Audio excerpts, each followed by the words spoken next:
Oke guys, sebelum kita mulai ada baiknya dibantu like video ini, dan bagi yang baru bergabung silahkan tekan dulu tombol subscribe dan aktifkan loncengnya.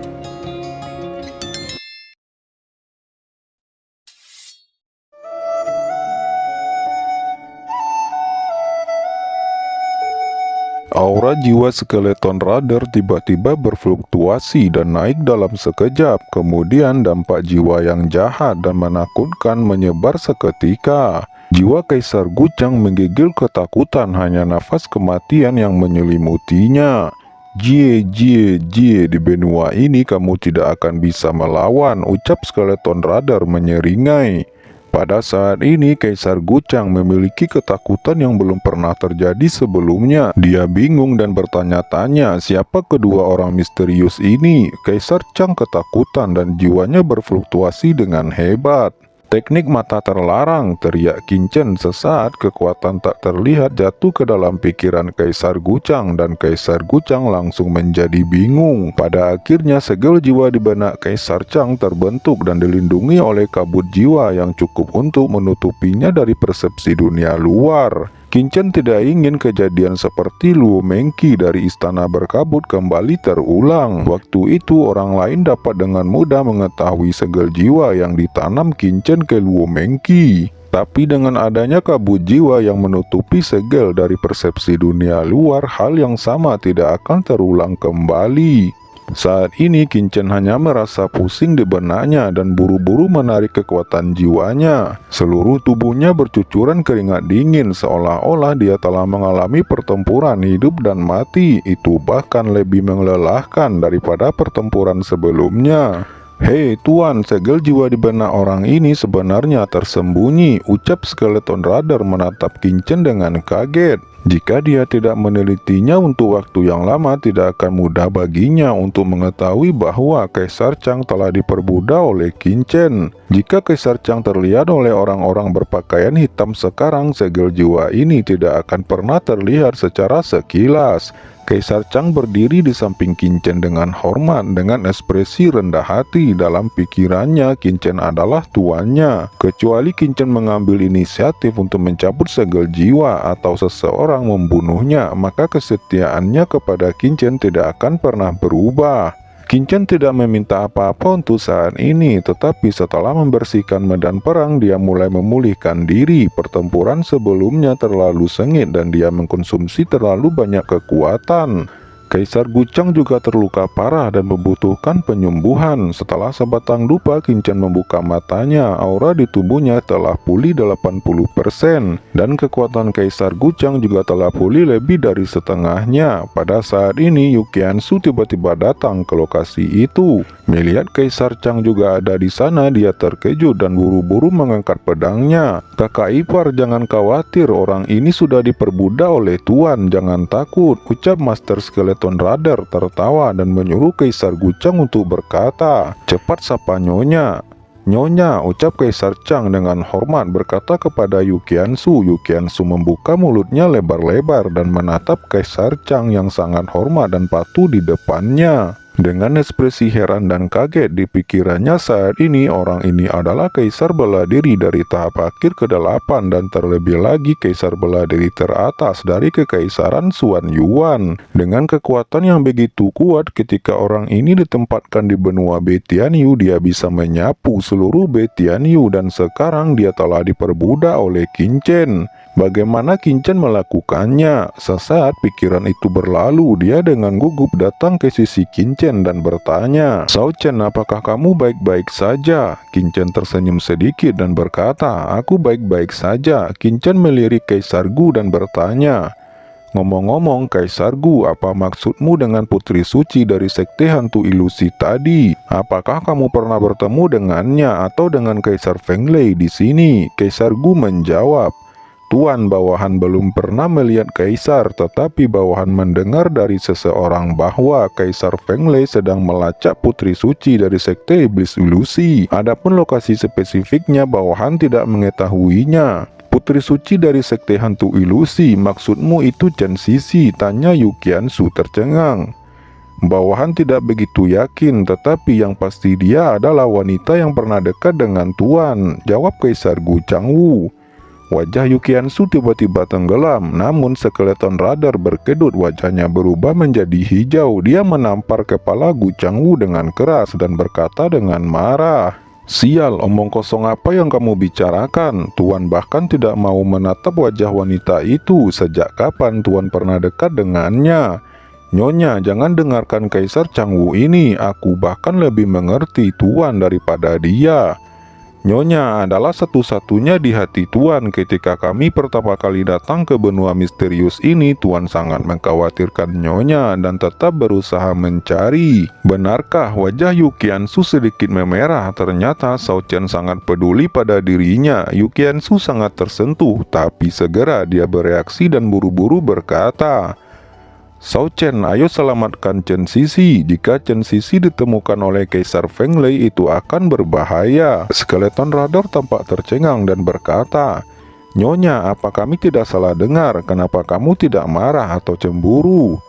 Yukiansu menjawab, "Untuk apa saya cemburu atau marah? Meskipun Shao Chen tidak tertarik padanya, bagaimana bisa saya membiarkan Chen Sisi dikotori oleh pria cabul itu?" "Shao Chen, ayo cepat pergi," ucap Yukiansu. Qin Chen mengangguk, cahaya dingin melintas di matanya. Dia tidak berniat menyelamatkan Chen Sisi, tetapi tujuan sebenarnya adalah ingin membunuh Kaisar Feng Lei, putra Feng Shaoyu. Jika dia tidak membunuhnya sekarang, bagaimana dia bisa menyelesaikan kebenciannya? Sebelum pergi, Qin Chen berkata kepada Kaisar Changwu, "Kamu pergi duluan, temukan Kaisar Feng Lei dan beritahu aku segera setelah kamu menemukannya." "Baik Tuan," jawab Kaisar Changwu mengangguk dan menghilang ke dalam hutan. "Sedangkan kamu Yongye, kamu juga kembali ke Zenmoding." Qin Chen mengangkat tangannya dan skeleton radar segera menghilang ke dalam cakram giok keberuntungan alam semesta itu. Begitu dia menyelesaikan semua ini, aliran cahaya muncul. Itu adalah Zhou Ziwei. "Apakah kalian baik-baik saja?" ucap Zhou Ziwei baru saja mendarat. Qin Chen tersenyum sedikit dan berkata, "Mengapa? Apakah Nona Zhou berharap sesuatu yang buruk akan terjadi pada Qin?" "Tidak." Zhou Ziwei menggelengkan kepalanya dengan tergesa-gesa dan buru-buru menjelaskan, "Bukankah Kaisar Changwu mengejarmu barusan?" Qin Chen tersenyum dan berkata, "Maksudmu Kaisar Changwu? Oh, dia tidak bisa mengalahkanku, jadi dia pergi begitu saja." Zhou Ziwei tidak bisa mempercayainya. Dia melihat sekeliling, batu dan pohon hancur di mana-mana. Mungkinkah Kaisar Changwu benar-benar pergi setelah dia tidak bisa mengalahkan Qin Chen? Qin Chen berkata, "Jika tidak ada yang salah dengan Nona Zhou, Qin akan pergi duluan." Qin Chen menarik Yukiansu untuk berbalik dan pergi. "Tunggu!" teriak Zhou Ziwei. Qin Chen berbalik bertanya, "Saya ingin tahu apakah Nona Zhou punya sesuatu untuk dikatakan." Zhou Ziwei ragu-ragu sejenak, menggigit bibirnya dan berkata, "Tempat ini sangat misterius dan berbahaya. Ziwei ingin pergi dengan kalian berdua, apakah itu dibolehkan?" Tanpa diduga, Qin Chen tertawa dan berkata, "Nona Zhou, saya benar-benar minta maaf. Qiansu dan saya masih memiliki masalah penting untuk ditangani. Saya khawatir kita tidak akan bisa pergi bersama. Sampai jumpa lagi, Nona Zhou." Qin Chen membawa Yukiansu terbang lurus ke atas tanpa menoleh ke belakang, meninggalkan Zhou Ziwei sendirian di hutan itu. Zhou Ziwei sangat kesal, tetapi setelah melihat sekeliling, dia terus mengikuti Qin Chen di belakang. Tempat ini terlalu berbahaya. Meskipun dia adalah murid dari istana berkabut, ketika dia sendirian tidak menutup kemungkinan bahwa seseorang akan bertindak padanya. Selama 2 hari pencarian di perjalanan, Yukiansu telah mengkonsumsi 5 buah roh miliknya. Dia berkata, "Shao Chen, saya merasa bahwa 10 prinsip spasial di tubuh saya telah terkondensasi secara ekstrim, dan saya rasa masih dapat melanjutkannya. Kalau begitu, seharusnya kamu sudah bisa mencoba untuk menerobos Kaisar Wu tahap menengah," jawab Qin Chen tersenyum. Hanya saja sejauh ini dia belum memiliki petunjuk apapun tentang keberadaan Chen Sisi dan berita tentang Kaisar Feng Lei. Sebaliknya, Zhou Ziwei masih terus mengikutinya di belakang. Tiba-tiba gelombang fluktuasi datang dari kedalaman hutan di depan. "Apakah seseorang berkelahi?" gumam Qin Chen juga merasakan gelombang itu. Qin Chen dan Yukiansu segera terbang ke lokasi di mana gelombang fluktuasi berasal. Ketika Qin Chen datang, dia bertanya, "Apa yang terjadi di sini barusan?" Salah satu Kaisar Wu dari Sekte Hantu tertawa dan menjawab, "Tidak apa-apa, ini hanya salah paham. Baru saja kami menemukan kolam spasial. Saya takut Yu Wengcheng ini akan menyebarkan beritanya. Jadi saya berusaha untuk menahannya." "Kolam spasial," ucap Qin Chen terkejut. Kemudian dia melirik Yu Wengcheng dengan curiga. Yu Wengcheng segera berkata kepada Qin Chen, "Qin Shaoxia, setelah mendapat buah roh dan meninggalkan lembah sebelumnya, saya telah terbang jauh ke dalam mencari kelompok sekte saya. Siapa yang tahu bahwa setelah terbang untuk waktu yang lama, saya merasakan fluktuasi spasial yang sangat kuat terasa di reruntuhan itu. Baru saja akan masuk ke dalam, Ding Hong dan Huang Lan bergegas keluar dan mulai memburu saya." Qin Chen menatap Ding Hong dan berkata, "Ding Hong, katakan yang sebenarnya." Ding Hong tampak gugup dan menjawab, "Kaisar Feng Lei berada di dalam reruntuhan. Sekte hantu surgawi kami ingin membuat aliansi dengan Kekaisaran Xuan Yuan." "Apa, Kaisar Feng Lei?" ucap Qin Chen tiba-tiba menjadi dingin lalu berkata, "Jadi apakah putri suci Sekte Hantu Ilusi juga ada di sana?" "Bagaimana kamu tahu?" jawab Ding Hongda. Tercengang, Yu Qiansu berkata, "Apakah kamu melihat orang-orang dari aula penegak hukum saya juga ada di sana?" Ding Hong menjawab, "Saya tidak tahu pasti, tetapi menurut apa yang Kaisar Feng Lei katakan, ada seorang wanita yang tampaknya adalah murid dari aula penegak hukum dari keluarga Ji." "Jiruyu, itu pasti Jiruyu," ucap Yu Qiansu terkejut dan berkata dengan tergesa-gesa, "Shao Chen, kita harus segera menyelamatkan Jiruyu." Yu Qiansu memegang tangan Qin Chen dan berkata dengan sangat cemas. Qin Chen berkata, "Yu Wengcheng, bunuh dia. Qiansu, ayo pergi. Yongye, kamu tunggu di luar. Aku akan memberitahumu sesegera mungkin jika aku membutuhkanmu." Perintah Qin Chen ke Skeleton Rider. "Siap tuan, bawahan mengerti," jawab Skeleton Rider keluar dari Zen Modding. Saat ini di dalam reruntuhan, Jiruyu, Chen Sisi, dan seorang tetua dari sekte sihir sedang terluka dan tampak sedikit malu. Di dekatnya ada dua mayat yang tergeletak di tanah. Mereka bertiga berlindung dalam sebuah formasi kecil saat ini. Kaisar Feng Lei berkata pada bawahannya, "Elder Hantu, mengapa tidakkah kamu mengatakan bahwa kamu tahu sedikit tentang formasi?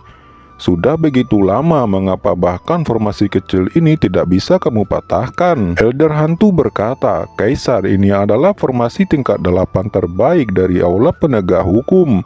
Setidaknya saya butuh setengah batang dupa lagi untuk dapat menghancurkannya." Kaisar Feng Lei tersenyum dingin dan berkata, "Baiklah, Kaisar ini akan menunggu." Kaisar Feng Lei menjulurkan lidahnya menjilat sudut mulutnya, matanya menunjukkan cahaya penuh nafsu. Sebagai murid istana penegak hukum, Jiruyu tidak takut pada orang-orang dari Kekaisaran Xuan Yuan dan tidak ingin ikut campur dalam urusan mereka. Dia hanya tertarik pada kolam spasial. Siapa yang tahu bahwa Chen Sisi mengenalinya dan langsung meminta bantuannya.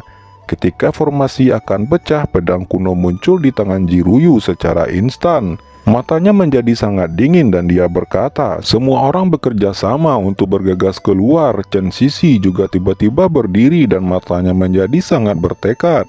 Penatua bayangan buru-buru menelan pil dan formasi di depan mereka akhirnya pecah seketika. Elder Hantu itu menyeringai. Jiruyu berteriak marah dan garis keturunan pedang surgawi muncul di atas kepalanya. Dan pada saat yang sama ranah pedang menyebar untuk pertama kalinya. "Pergilah," teriak penatua bayangan. Jiruyu dan Chen Sisi keduanya bergegas keluar pada saat yang sama, bergegas menuju pintu reruntuhan. Tiba-tiba ada guntur dan kilat bermekaran di antara langit dan bumi. Itu adalah Kaisar Feng Lei yang langsung muncul di depan keduanya seperti dewa guntur. Pada saat yang sama beberapa Kaisar Wu dari Kekaisaran Xuan Yuan menyerang bersamaan untuk mencegat keduanya kabur. Jiruyu dan Chen Sisi jelas merupakan jenius teratas, bahkan menghadapi Kaisar Wu tahap akhir mereka masih memiliki kekuatan untuk bertarung. Tetapi sebelumnya mereka telah terluka parah. "Sudah berakhir, apakah aku akan mati di sini?" gumam Jiruyu sangat marah. "Chen Sisi, jangan terlalu khawatir, tunjukkan kartu trufmu," teriak Jiruyu. Jiruyu juga mendesak kehendak Kaisar Wu di benaknya. Semua kartu truf sudah dikeluarkan, akan tetapi rombongan Kekaisaran Xuan Yuan masih di atas angin. Tiba-tiba cahaya pedang yang menakutkan datang dari kejauhan dan menebas ke arah kepala Kaisar Feng Lei. Siapa berani menyerang Kaisar Feng Lei dari Kekaisaran Xuan Yuan? Kerumunan sangat marah. Kaisar Feng Lei berkata, berani merajalela di depan kaisar ini. Ketika sosok itu datang ke sisi Jiruyu, dia langsung memeluk Jiruyu dan pada saat yang sama Jiruyu mendengar suara pelan. "Jangan bergerak, telan pil ini." Jiruyu mengangkat kepalanya dan melihat wajah yang familiar. Di bawah cahaya dan bayangan wajah Qin Chen muncul di matanya. Kejutan dalam keputusasaan membuat air matanya mengalir tak terkendali dan berkata dengan terkejut, "Qin Chen, mengapa kamu di sini?" Qin Chen berkata, "Kenapa? Apakah aku tidak boleh berada di sini?" Qin Chen tersenyum sedikit. Saat Jiruyu ingin mengatakan sesuatu, dia merasakan arus hangat keluar dari tubuhnya. Arus hangat ini melonjak ke seluruh tubuhnya, menyebabkan luka-lukanya sembuh dengan cepat. Kaisar Feng Lei menyaksikan adegan semua ini dengan dingin. Segera senyum kejam muncul di sudut mulutnya dan berkata, "Ternyata itu kamu, dasar bocah. Mengapa? Bukankah Anda tidak memiliki hubungan dengan Putri Suci? Bahkan sejak kapan kamu berhubungan dengan keluarga Ji?" Kaisar Feng Lei berjalan menuju Chen Sisi. Qin Chen segera menyingkirkan Jiruyu dan langsung membuang bendera formasi lalu berkata, "Jenius Kekaisaran Xuan Yuan yang bermartabat, bukankah dia hanya seorang pengecut yang berani menyerang wanita? Bukankah sebelumnya Anda ingin membunuh saya? Sekarang saya berdiri di sini, beranikah Anda bertarung dengan saya?" Kaisar Feng Lei berkata, "Bertarung denganmu? Hahaha, kamu pikir kamu siapa? Apakah kamu layak bertarung melawan kaisar ini?" Dia terus berjalan menuju Chen Sisi mengabaikan provokasi Qin Chen. Chen Sisi menunjukkan tatapan kerinduan pada Qin Chen, ingin Qin Chen membantunya. Tetapi Qin Chen tetap diam dan tidak bergerak. Tiba-tiba sosok hitam muncul di samping Chen Sisi dengan telapak tangan menghadap Kaisar Feng Lei. Dia langsung menembak. Kaisar Wu lainnya datang menyelinap ke sisi Kaisar Feng Lei membantu memblokir serangan sosok hitam itu. Pria berbaju hitam itu menggoyangkan telapak tangannya dan Chen Sisi langsung terlempar ke arah Qin Chen. Qin Chen sudah memegang Chen Sisi dan dengan cepat mundur dan serangkaian bendera formasi dengan cepat dilempar keluar dan langsung membentuk formasi sederhana. Formasi itu melindungi Qin Chen dan yang lainnya. Dalam formasi itu Qin Chen segera memeluk Chen Sisi. Chen Sisi sangat lemah, terkadang merosot di lengan Qin Chen. "Jangan bergerak," ucap Qin Chen sedikit mengernyit. Persepsinya menyapu seluruh tubuh Chen Sisi secara acak. Kondisinya sebenarnya jauh lebih serius daripada Jiruyu. Di sisi lain, setelah menyelamatkan Chen Sisi, pria berbaju hitam itu langsung membunuh Elder Hantu bawahan Kaisar Feng Lei. Qin Chen menatap dingin ke arah Kaisar Feng Lei. Sekarang Jiruyu dan Chen Sisi telah diselamatkan. Saatnya untuk beraksi. Oke teman-teman, terima kasih sudah menonton. Jangan lupa like, komen, dan subscribe.